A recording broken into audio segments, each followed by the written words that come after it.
Hello dear students, welcome in ASC starter. इस video में मैं आपको एसएसटी की इंपॉर्टेंट जो है चीज़ें करवाने जा रहा हूँ। तो मैं बिल्कुल जो इम्पोर्टेंट चीज़ें हैं ना बुक से और जो सपोर्टिंग मटेरियल है, ठीक है, उससे डिस्कस करूँगा। और ये वीडियो हिंदी मीडियम स्टूडेंट्स के लिए रहेगी। इंग्लिश मीडियम वाले सुनना चाहे सुन सकते, कुछ वर्ड मैं इंग्लिश में भी बोल दूंगा, ठीक है। तो सबसे पहले मैं आपकी जो बुक ले रहा हूँ वो मैं आपकी डेमोक्रेसी की ले रहा हूँ, ठीक है। और जो डेमोक्रेसी की जो बुक है आपकी, इसमें जो लोकतांत्रिक राजनीति 2 है, 10th क्लास की है। तो इसमें आपका चैप्टर 1, चैप्टर 2, चैप्टर 4, चैप्टर 6 और चैप्टर 7 आ रहे हैं, ठीक है। तो इसी को हम ना समरी में फटाफट समझ लेते हैं, ठीक है, और अच्छे से एक एक चीज समझ लेते हैं, ठीक है। तो देखिए, सबसे पहला जो चैप्टर है सत्ता की साझेदारी है। तो आपको पता होना चाहिए कि सत्ता की साझेदारी किसे कहते हैं। जब सत्ता को 2 या 2 से अधिक स्तर पर बांट देते हैं ना, तो उससे हम क्या बोलते हैं, सत्ता की साझेदारी कहते हैं। तो इस चैप्टर में एक तो बेल्जियम के बारे में, तो 59% जो आबादी है ना वो फ्लेमिश इलाके में रहती है, ठीक है, और डच लैंग्वेज बोलती है, ठीक है। और 40% जो लोग हैं ना वो वेलोनिया में रहते हैं और फ्रेंच लैंग्वेज बोलते हैं, ठीक है। लेकिन जो बेल्जियम की राजधानी है ना उसमें उल्टा है, ठीक है। मैं बिल्कुल जल्दी जल्दी बताऊंगा और मैं आपसे जो है ना कमेंट वगैरह नहीं लूंगा, मैं सिर्फ समझाने के लिए आया हूँ, सिर्फ समझाऊंगा, ठीक है।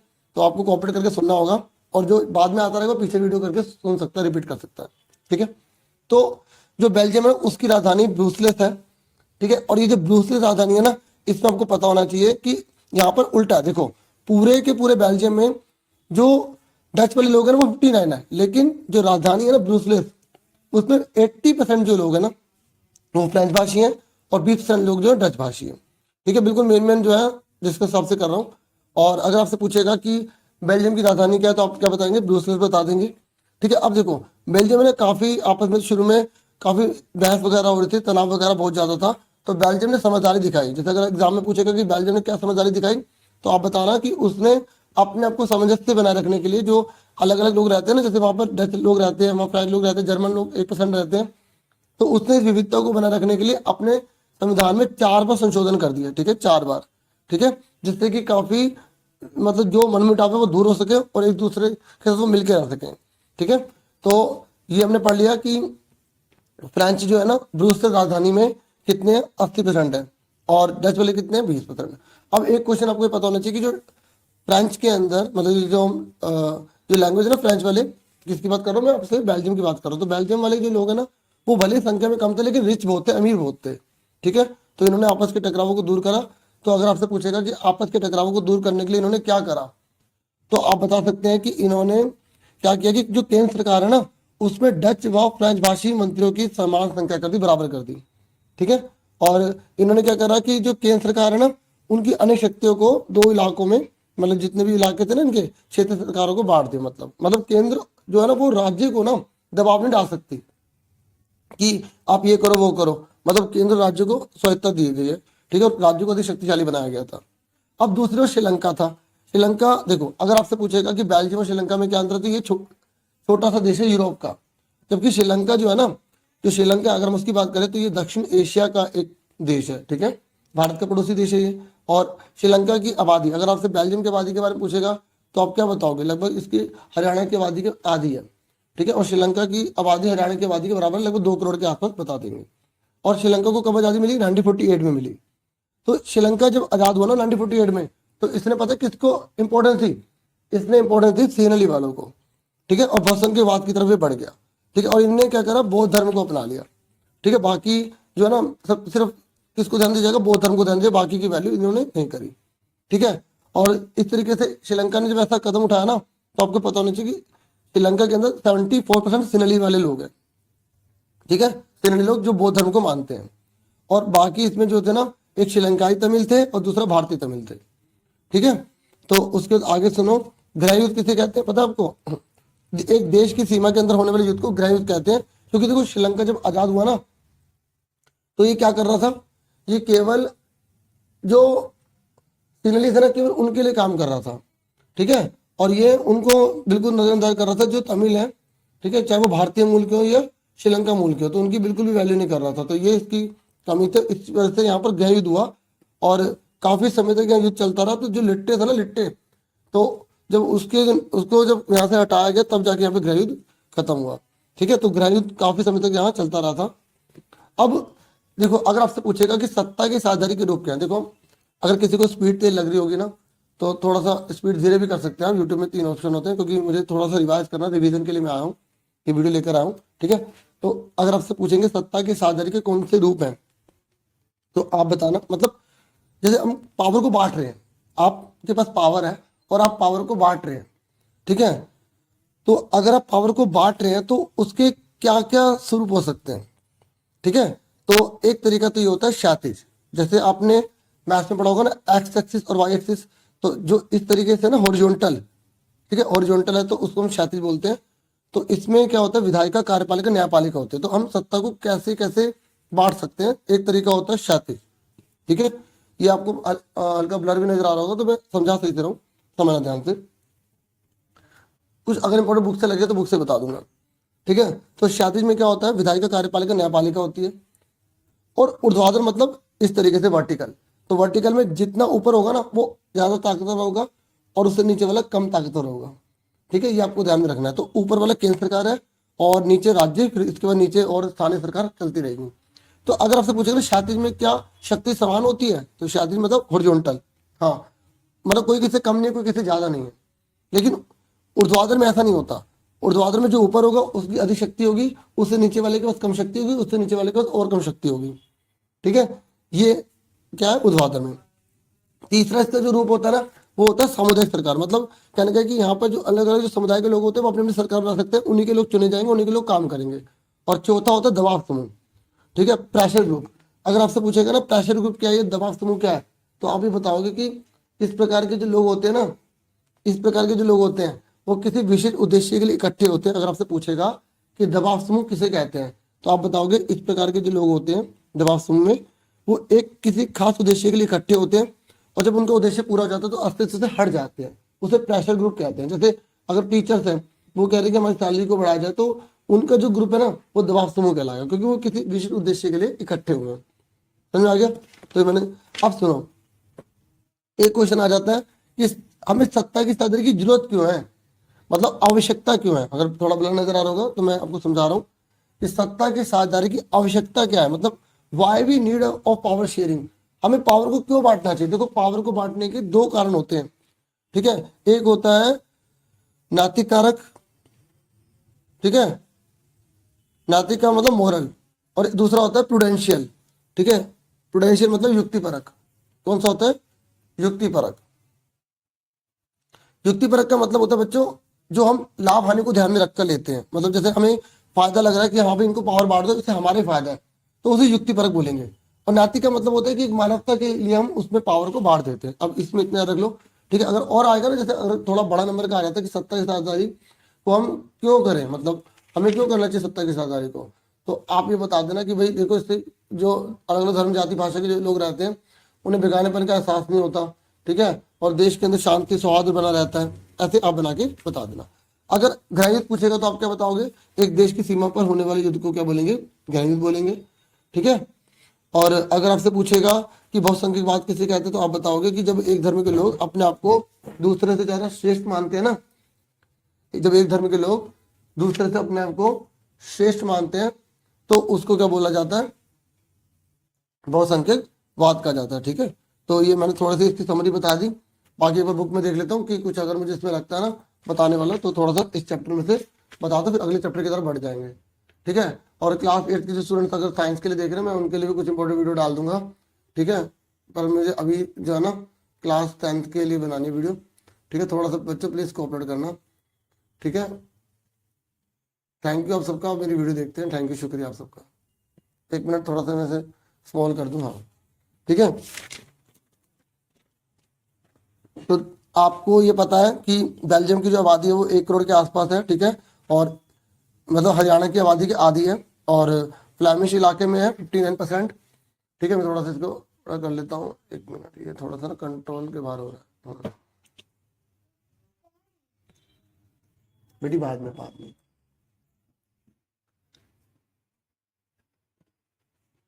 ठीक है, ये आप देखो कि 59% जो है इसमें, ये फ्लैमिश इलाके में रहने वाले कौन है, डच लोग हैं, है ना, ये मैंने आपको बता दिया था अभी। और जबकि राजधानी में उल्टा है, 80% लोग फ्रेंच है और 20% लोग जो डच है, ठीक है। और अल्पसंख्यक किन्हें कहते हैं, पता ना अल्पसंख्यक किसे कहते हैं, जो संख्या में कम होते हैं, ठीक है। यहाँ पर जैसे कौन से लोग कम है, यहाँ पर कौन से लोग कम है, फ्रेंच वाले कम है ना पूरे देश में, तो उन्हें अल्पसंख्यक कहेंगे, ठीक है। और जो मैंने दूसरा श्रीलंका का बताया था कि 74% आज़ादी, सॉरी 74% जो है वो सीनली लोग हैं, और जो तमिल के जो लोग हैं ना, तमिल के वो टोटल कितने हैं, 18% है। उसको दो पार्ट में डिवाइड किया गया है, श्रीलंका के मूल के 13% है, और हिंदुस्तानी जो है ना वो कितने हैं, 5% के आसपास है, ठीक है। ये आपको पता होना चाहिए, ठीक है।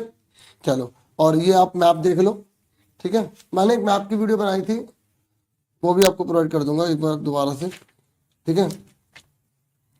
तो बेल्जियम ने क्या क्या समझदारी दी भाई, मैंने आपको बता दिया कि उसने क्या क्या किया था, 4 पॉइंट थे। और ये भी हमने पढ़ लिया, सत्ता की साझेदारी क्यों जरूरी होती है। सत्ता की साझेदारी के रूप पढ़ लिया। अगर आपसे एग्जाम में पूछेगा कि अगर क्षैतिज में, क्षैतिज बताओ, तो क्षैतिज में क्या बताओगे, विधायिका, कार्यपालिका, न्यायपालिका बता दोगे, ठीक है। तो ये छोटा सा चैप्टर था, इसमें तो ज़्यादा नहीं था कुछ। अब नेक्स्ट चैप्टर पर आ जाते हैं। अब नेक्स्ट चैप्टर हमारा संघवाद। संघवाद का मतलब होता है जब किसी देश के अंदर ना दो या दो से अधिक स्तर पर सरकारों को बांटा जाता है, ये ऐसी शासन की व्यवस्था जहाँ पे दो या दो से अधिक स्तर होते हैं, उसे संघवाद कहते हैं, ठीक है। जैसे हमारे देश में केंद्र सरकार भी है और राज्य सरकार भी है, तो वो क्या कहलाएगा, संघवाद कहलाएगा, ठीक है। समझ में आएगा संघवाद किसे कहते हैं, जब किसी देश के अंदर दो या दो से अधिक स्तर पर सरकारें होती है ना, तो उसे क्या बोलेंगे, संघवाद बोलेंगे, ठीक है। क्या बोलेंगे उसे, संघवाद, ठीक है। तो अगर आपसे पूछेगा संघवाद की क्या खास बात है, अगर आपसे पूछेगा कि फेडरलिज्म के बारे में बताओ, तो आप क्या बोलोगे, सरकार दो या दो से अधिक स्तर वाली होती है, ठीक है। और अलग अलग स्तर की सरकार होकर भी एक ही नागरिक पर शासन करते हैं। जैसे भारत के अंदर आप देख लो, जो भारत है उसके अंदर केंद्र सरकार भी एक व्यक्ति पर अपने अधिकार दिखा रही है, उस पर शासन कर रही है, और जो राज्य सरकार है वो भी एक व्यक्ति पर ही अपना शासन कर रही है, तो उसे क्या बोलेंगे, संघवाद, ठीक है। और सरकारों के जो अधिकार क्षेत्र होते हैं ना संघवाद में, वो स्पष्ट होते हैं कि भाई क्या क्या किसके कितने अधिकार हैं। आपको पता है ना, भारत 3 प्रकार की सूची होती है। चलो अभी बताता हूँ, पहले थोड़ा सा इस पर बढ़ते हैं। अगर आपसे पूछेगा संघात्मक और एकात्मक में क्या अंतर है, अगर आपसे पूछेगा संघात्मक या एकात्मक क्या है, तो आप क्या बताओगे सॉरी। तो संघात्मक में आप बोलोगे दो या दो से अधिक स्तर पर सरकार होती है, और एकात्मक में एक स्तर पर सरकार होती है। देख लो, संघात्मक में दो या दो से अधिक स्तर होते हैं, और एकात्मक में एक स्तर होता है, ठीक है। और संघात्मक में ना केंद्र सरकार राज्य सरकार से अधिक शक्तिशाली होते हैं। केंद्र सरकार, ठीक है, केंद्र सरकार राज्य सरकार को कुछ विशेष प्रकार के आदेश नहीं दे सकती, ठीक है।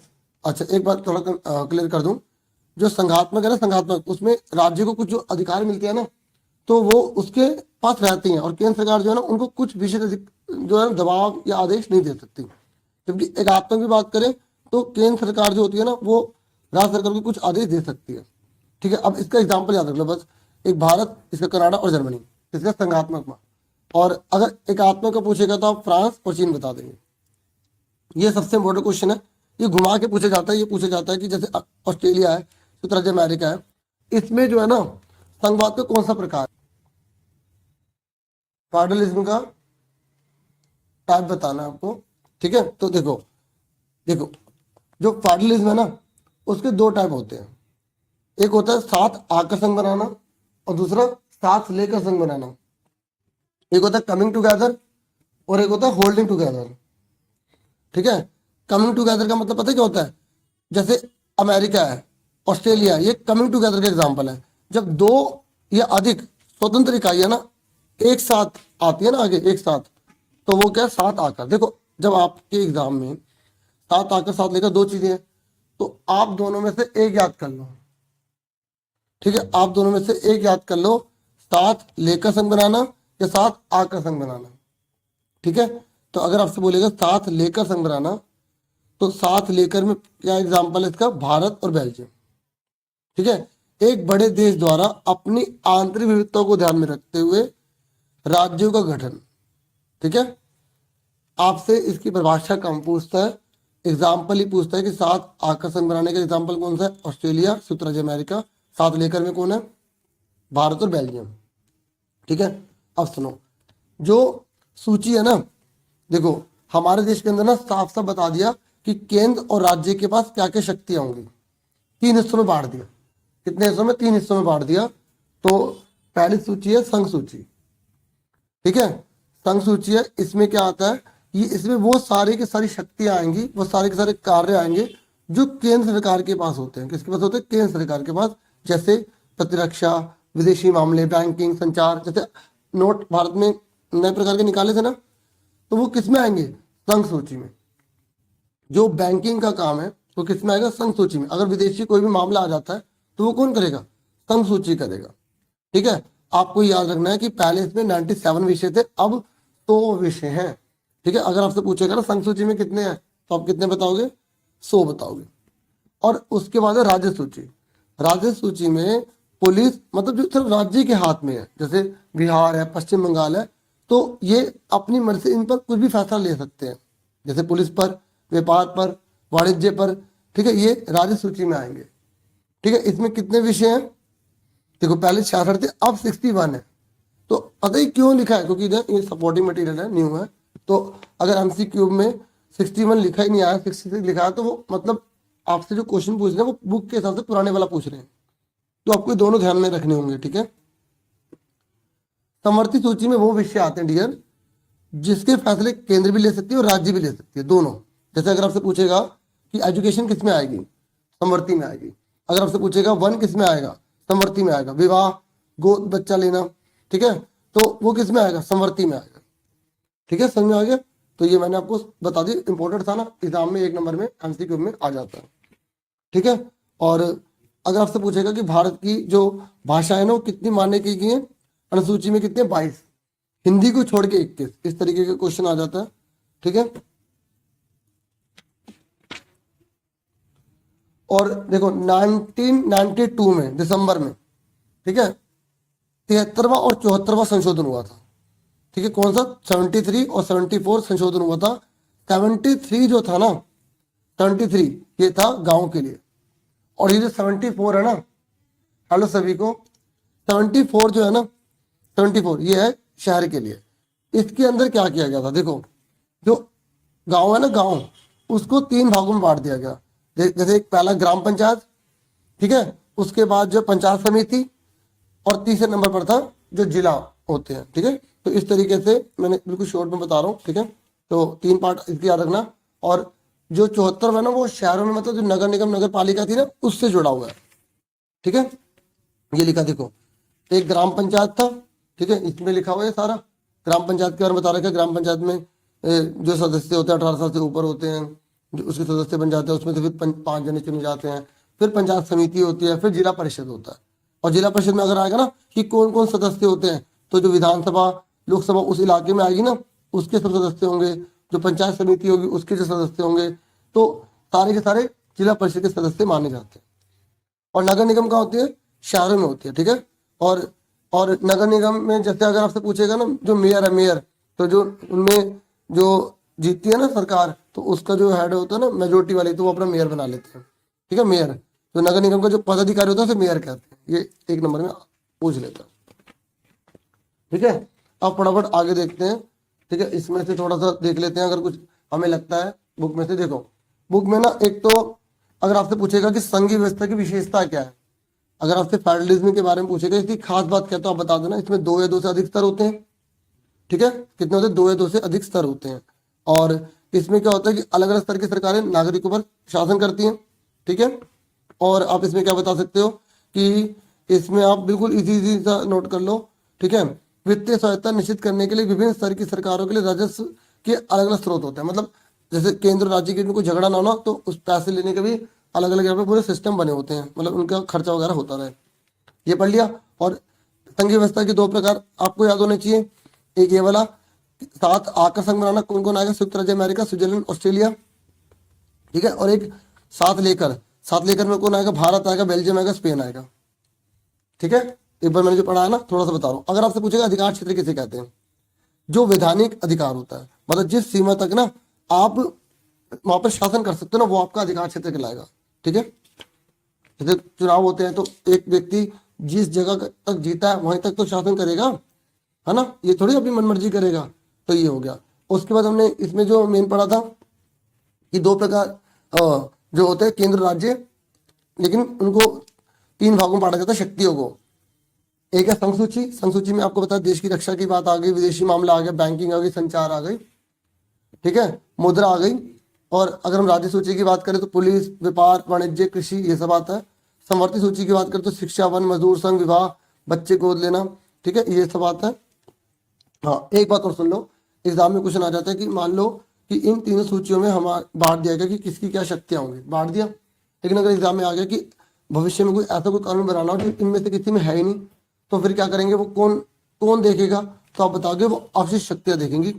अवशिष्ट शक्तियां होती हैं और इस पर निर्णय लेने का अधिकार किसको होता है, केंद्र सरकार को होता है। जैसे आप देखो कंप्यूटर को लेकर या जो भी साइबर क्राइम जैसे कोई चीजें हैं, तो उस पर कोई पहले कानून थोड़ी बना हुआ था, या किसके अंदर डाला जाए उसे, मतलब केंद्र में रखा जाए, राज्य में रखा जाए, समवर्ती में रखा जाए, किस में रखा जाए, तो उसको रखा जाता है अवशिष्ट शक्तियों में, ठीक है। और अवशिष्ट शक्तियों का अधिकार किसके पास होता है, केंद्र के पास। मतलब अगर इनमें जो सूचियां हैं, अगर उसके अलावा कोई नई चीज अगर आती है तो उस पर फैसला लेने का अधिकार किसका होगा, तो उस पर फैसला लेने का जो अधिकार है वो होगा, आप सबको पता होना चाहिए, केंद्र सरकार का होगा, ठीक है। ठीक है, तो भाषा को लेकर अब देखो इसमें है तो सही, काफी भाषा को लेकर काफी मतलब हुआ था कि किसको भाषा बनानी चाहिए, किसको नहीं बनानी चाहिए। तो हिंदी को राजभाषा के रूप में अपनाया गया और हिंदी को छोड़ के 21 भाषाएं जो है वो अनुसूचित है। देखो एग्जाम में ना क्वेश्चन ध्यान से पढ़ना, अगर पूछेगा कुल कितनी भाषाएं अनुसूचित है तो 22।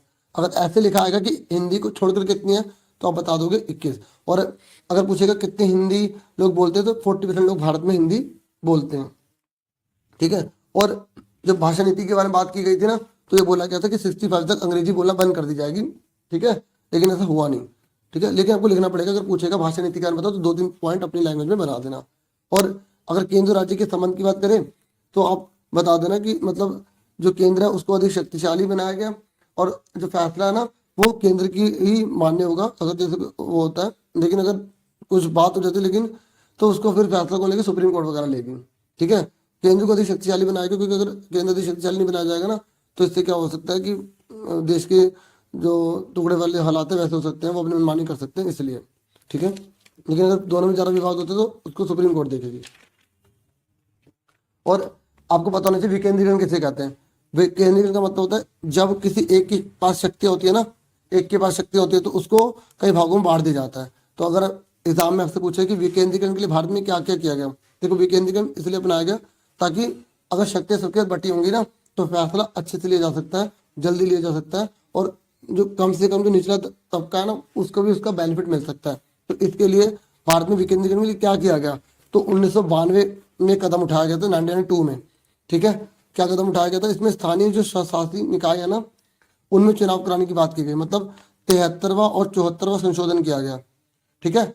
अगर आपसे पूछेगा ना कि विकेंद्रीकरण करने के लिए क्या क्या किया गया, 73वां 74वां संशोधन तो किया गया, लेकिन उसकी खास बात क्या थी। 8th क्लास को मैं कुछ इंपॉर्टेंट क्वेश्चन की वीडियो प्रोवाइड कर दूंगा, अगर 8th वाले बच्चे देख रहे हैं, ठीक है। बाद में अगर आपसे विकेंद्रीकरण के बारे में पूछेगा, ठीक है, कि क्या क्या किया गया, तो 73वां और जो 74वां संशोधन हुआ था ना, मेरे पास सुन रहे हो, तो 73वां और जो 74वां संशोधन है उसमें क्या क्या किया गया आपको पता होना चाहिए। तो आप ये बता देना, जो SC है, ST है, पिछड़ी जाति के लोग हैं, उनको सीटें ना आरक्षित कर दी गई उनके लिए, ठीक है। और 1/3 जो महिलाएं हैं उनको आरक्षण दे दिया गया, ठीक है। कितना, 1/3 महिलाओं को आरक्षण दे दिया गया। और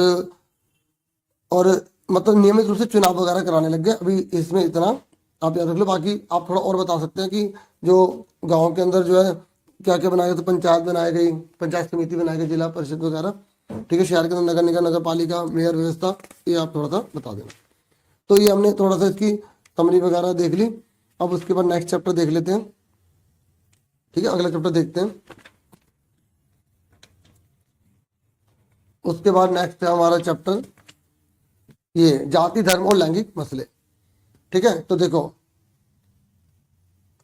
अनुसूचित जातियां किसे कहते हैं, देखो अगर आपसे पूछेगा SC क्या है तो आप बोलेंगे जो गरीब है और भूमिहीन है, सामाजिक और आर्थिक रूप से पिछड़े हुए भारतीय, उन्हें बोला गया SC, ठीक है। अगर जाति पदानुक्रम बोले तो आप बताओगे एक ऐसी सामाजिक संरचना जिसमें जाति अनुवांशिकता द्वारा निर्धारित की जाती है। मतलब जैसे एक पीढ़ी कोई काम कर रही है, उसकी अगली पीढ़ी भी वही काम कर रही है, अगली पीढ़ी वही काम कर रही है, तो वो एक ही जो है सिस्टम चलता चला जा रहा है, उसे बोलेंगे हम जाति पदानुक्रम, ठीक है। समझ आ गया। और जिसमें जाति वर्ग अनुवांशिकता द्वारा निर्धारित की जाती है, ठीक है, मतलब उच्चतम से निम्नतम जाति तक। और इसमें हम ये भी कह सकते हैं, जैसे अब मैंने बताया ना, जैसे एक जाति को काम के आधार पर क्या करा, ऊंची या नीची या और नीची जाति में बांट दिया, तो इसको भी हम कह सकते हैं जाति पदानुक्रम। अब आपको पता होना चाहिए सांप्रदायिकता किसे कहते हैं, ठीक है, समरी में बता रहा हूँ, सुनना। अगर आपसे पूछेगा सांप्रदायिकता किसे कहते हैं, तो आप बोलोगे जब एक धर्म के लोग दूसरे धर्म से अपने को बेहतर मानते हैं, क्या मानते हैं, बेहतर मानते हैं, उसे सांप्रदायिकता कहते हैं, ठीक है। तो मतलब अपने आप को ना वो शेष समझ रहे हैं, एक धर्म के लोग अपने आप को शेष समझ रहे हैं और दूसरे की बिल्कुल वैल्यू नहीं कर रहे ना, तो उसको हम बोलेंगे सांप्रदायिकता, ठीक है। समझ में आ गई। चलो अब आगे सुनो। तो ये अगर पूछेगा कि भारत में जातिगत बाधाएं टूट रही हैं तो कैसे टूट रही हैं, तो आप बोला कि जैसे लोग जो है, मतलब अब ना लोग एक ही जाति में नहीं रह गए, मतलब कहने का मतलब थोड़ा सा डिस्कनेक्ट हो गया था, दोबारा से बोलता हूँ। अगर आपसे आपको पता होना चाहिए कि जैसे एक जाति के लोग काम कर रहे हैं, अगली जाति उसके अगले बच्चे भी वही काम कर रहे हैं, अब ऐसा नहीं हो रहा। क्यों? क्योंकि शहरीकरण हो रहा है, साक्षरता बढ़ रही है, लोग शिक्षित हो रहे हैं, ठीक है, इस वजह से, ठीक है। तो अगर आपसे पूछेगा नारीवाद क्या है या नारीवादी क्या है, तो जो महिला है ना, महिला वो चाहती है कि पुरुषों जैसा उन्हें भी सम्मान मिले, समान अधिकार मिले, समान अवसर मिले, वही धारणा क्या कहलाती है, नारीवादी धारणा कहलाती है, ठीक है। और नारीवादी आंदोलन क्या थे, मतलब पारिवारिक जीवन में उनको समानता मिले, व्यक्तिगत उनकी जो जीवन है वो अच्छा रहे, ठीक है, जो कहीं भी पब्लिक प्लेस पर जा रहे हैं उनको पूरी वैल्यू मिले, तो वही है, मतलब नारी को पुरुषों के बराबर अधिकार मिले, उनके साथ सम्मान जो है ना, उनको सम्मान मिले और समान व्यवहार हो, ठीक है, हर जगह। अगर आपसे पूछेगा श्रम का लैंगिक विभाजन क्या है, तो इसका मतलब यह है कि जब लिंग के आधार पर ना महिला और पुरुष को अलग अलग काम सौंप दिए जाते हैं।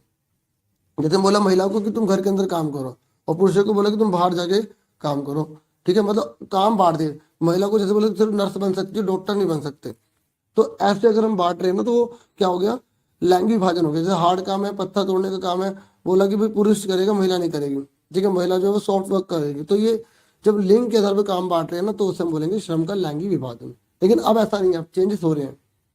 अब पितृसत्तात्मक समाज किसे कहते हैं, मतलब सभी शक्तियां पुरुषों को मिले, ठीक है, जब उसके बाद उसकी औलाद हो तो बेटी को अधिकार मिले, बेटी को अधिकार ना मिले, ठीक है, वो होता है पितृसत्तात्मक समाज, ठीक है, समझ आ गया। अब देखो महिलाओं के साथ भेदभाव होता है, तो आप बता सकते हो कैसे कैसे भेदभाव होता है, अपनी लैंग्वेज बना के लिख देना। जैसे महिलाओं पर जो है कम खर्च किया जाता है, पुरुषों पर ज्यादा खर्च किया जाता है, ठीक है, घर के अंदर बाहर, तो ऐसे कुछ भी एग्जाम्पल बना के लिख सकते हैं। तो इसमें तो ज्यादा चैप्टर में कुछ नहीं बना कर लिखने वाला। इसमें एक क्वेश्चन आ जाता है, जो सांप्रदायिकता है ना, वो राजनीति को कैसे प्रभावित कर सकती है, सांप्रदायिकता के क्या नुकसान होते हैं, तो आप बता देना कि सांप्रदायिकता जो है ना, वो जब एक धर्म के लोग दूसरे धर्म से अपने को श्रेष्ठ समझते हैं, और वही अगर राजनीति में आ जाती है, तो फिर वो एक धर्म के लिए सब कुछ करते हैं, दूसरे धर्म को जो है ना वो गिराना या उस पर अन्याय करना शुरू कर देते हैं। तो इससे क्या होता है, फिर मतलब माहौल जो है उस देश का काफी बिगड़ने लग जाता है, बना बना के पॉलिटिकल रूप से, फिर एक को बेनिफिट मिलता है, दूसरे को बेनिफिट नहीं मिलता, ठीक है। अच्छा, एक क्वेश्चन आपको पता होना चाहिए कि सामाजिक विभिन्नता क्या होती है और सामाजिक भेदभाव क्या होता है। तो सामाजिक विभिन्नता तो देखो पाई जाएगी, जैसे कोई व्यक्ति हिंदू है, कोई मुस्लिम है, ठीक, कोई जैन धर्म का है, ठीक है, कोई अमीर है, कोई गरीब है, तो ये तो, या कोई पुरुष है, कोई स्त्री है, सामाजिक विभिन्नता तो पाई जाएगी। लेकिन किसी गुण के आधार पर जब उनमें भेदभाव होने लग जाता है ना, किसी गुण के आधार पर जब उनमें भेदभाव होने लग जाता है, तो उससे हम क्या बोलेंगे, सामाजिक भेदभाव बोलेंगे, ठीक है। जैसे अमीर लोग हैं और गरीब लोग हैं, वो आपस में भेदभाव करने लग रहे हैं, मतलब गुण क्या है यहाँ पर, अमीर गरीब, तो उसको हम क्या बोलेंगे, सामाजिक भेदभाव बोलेंगे, ठीक है। तो और जैसे महिलाओं के साथ क्या क्या मतलब अन्याय देखने को मिलता है, तो एक लिंग अनुपात, सबसे पहले महिलाओं के साथ न्याय देखने को मिलता है, जैसे उन्हें कम सैलरी मिलना, घरेलू हिंसा का शिकार होना, और लड़की पैदा हुई तो उसे मार देना, ठीक है, तो ऐसे बना के बता देना। और अगर आपसे पूछेगा लिंग अनुपात किसे कहते हैं, तो आप बता देना 1000 पुरुषों के पीछे कितनी स्त्रियां हैं, उसे लिंग अनुपात बोलेंगे। और भारत में इस समय कितना है, 940 है। 1000 पुरुषों के पीछे कितनी स्त्रियां हैं, 940, ये आपको पता होना चाहिए। और पढ़ाई लिखाई में कितने महिलाएं 65% पढ़ी लिखी हैं, पुरुष जो है वो 82% पढ़े लिखे हैं, ठीक है।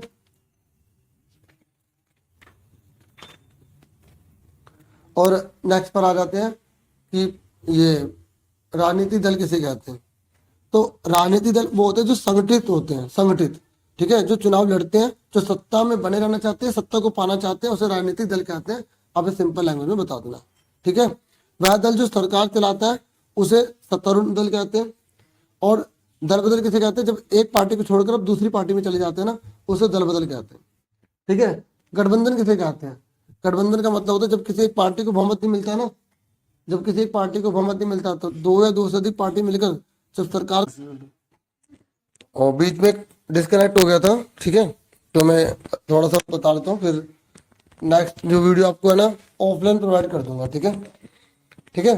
तो आपने वेट किया, शुक्रिया आपका। तो देखो, अगर आपसे पूछेगा कि एक दलीय प्रणाली किसे कहते हैं, तो जिस देश में केवल एक ही दल होता है ना, उसे एक दलीय प्रणाली कहेंगे। जैसे चाइना में एक ही दल होता है। गठबंधन समझ में आ गया। जब किसी देश में किसी एक पार्टी को ना बहुमत नहीं मिलता, तो दो या दो से अधिक पार्टी मिलकर अगर सरकार चलाती है ना, तो उसे हम बोलेंगे गठबंधन। और विपक्षी पार्टी किसे कहते हैं, जो सबसे बड़ा तो दल बन जाता है लेकिन जीत नहीं पाता। जैसे मान लो चुनाव हुए, एक को मिलकर 51 वोट, एक को मिलकर 30, एक को मिलकर 10, तो ये जीती नहीं है।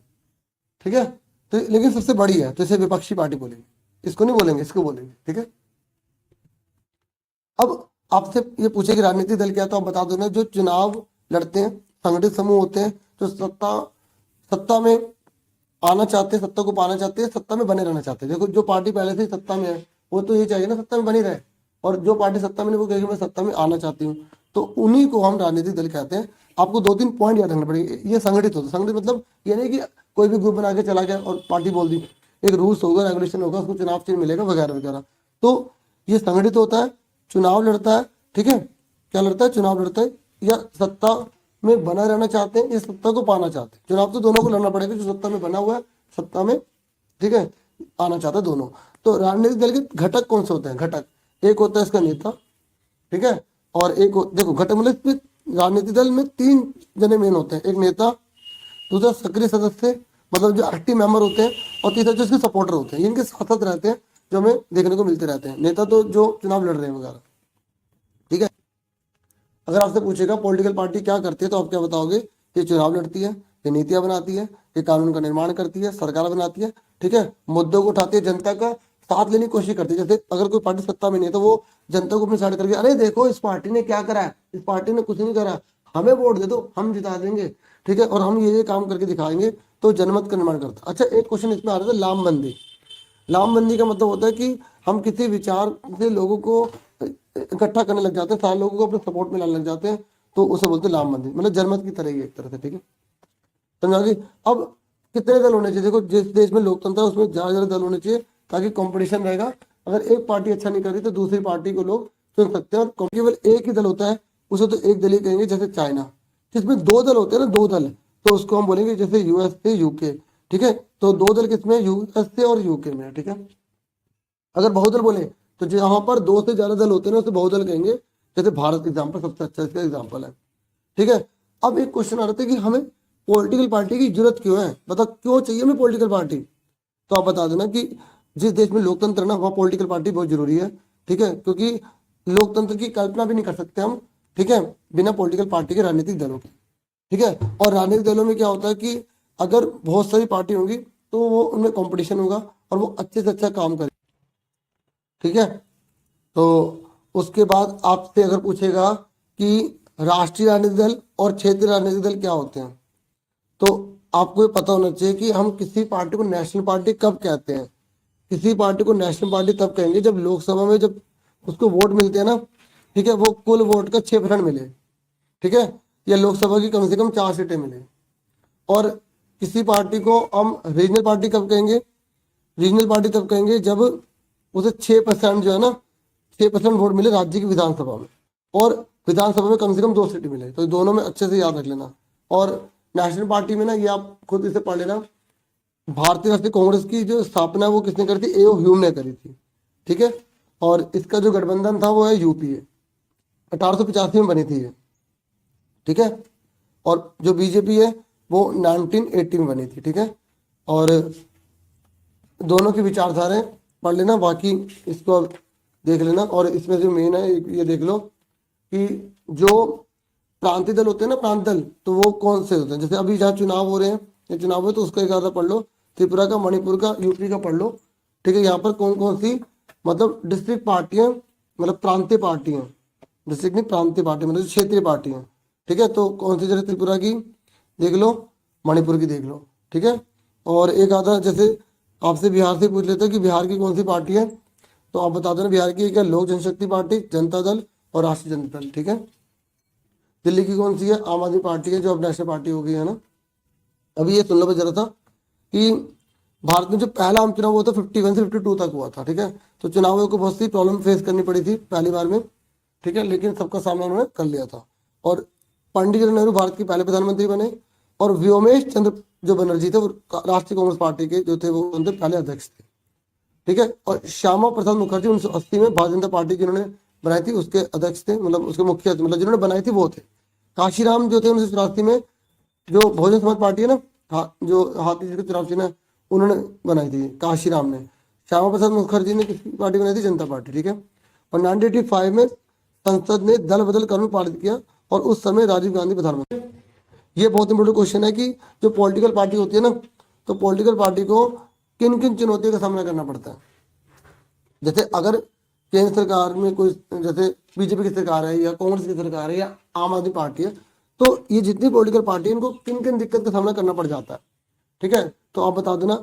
वंशवाद का मतलब जैसे एक गद्दी पे बैठा तो उसका बच्चा भी कह रहा है मैं भी ये काम मैं ही करूंगा, मैं ही बनूंगा इसको। दूसरा, उनमें ट्रांसपेरेंसी का ना होना, मतलब पारदर्शिता का ना होना, मतलब छुपाना। सबसे बड़ी बात पता है क्या पॉलिटिकल पार्टी की जो दिक्कत वाली है, आंतरिक लोकतंत्र ना होना। मतलब जो एक पार्टी है वो आपस में ही एक दूसरे को छुपा रही है, सारी बातें कोई बता ही नहीं रही, उसे हम बोलेंगे आंतरिक लोकतंत्र का अभाव। और एक है विकल्पहीनता, मतलब जो व्यक्ति है वही बार बार चुना जा रहा है, दूसरे व्यक्ति को मौका ही नहीं मिल रहा। और आपराधिक तत्व होना, धन का इस्तेमाल गलत तरीके से होना, तो ये